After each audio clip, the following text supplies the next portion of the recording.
আসসালামাইকুম। আজকে আপনাদের দেখাবো ইলিশ মাছের মাথা ও লেজ দিয়ে পেঁপে তরকারি রান্না করা। আমি পেঁপেগুলো ভাতের মাঠ দিয়ে ভিজিয়ে রাখছি, কারণ পেঁপেতে অনেক কষ থাকে, এই কষগুলো দূর করার জন্য।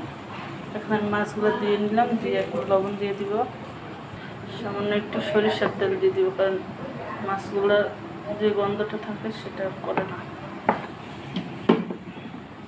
হলুদ দিয়ে দিব, মরিচ দিয়ে দিব, সামান্য একটু জিরার ফাঁকি দিয়ে মাছটি ভালো করে মেখে নিব। এগুলো মাখা হয়ে গেছে, এখন দিয়ে দিব।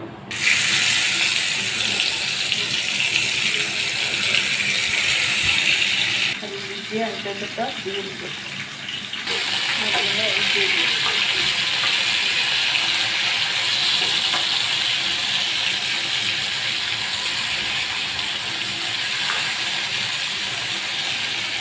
হয়ে গেছে, মাছ ভাজা হয়ে গেছে, নামিয়ে দিই। রাখার পর পেঁপেগুলোতে এখন লবণ, পেঁয়াজ, রসুন বাটা সামান্য পরিমাণ, জিরা বাটা সামান্য পরিমাণ, হলুদের গুঁড়া সামান্য পরিমাণ, মরিচের ফাঁকি সামান্য পরিমাণ।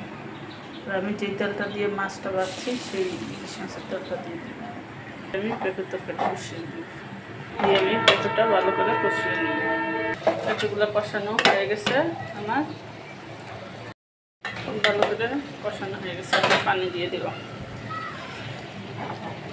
গরম পানি।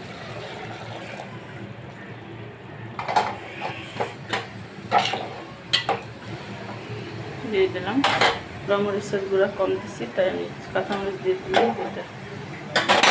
আর এখন বাদাম মাছগুলো দিয়ে দিলাম।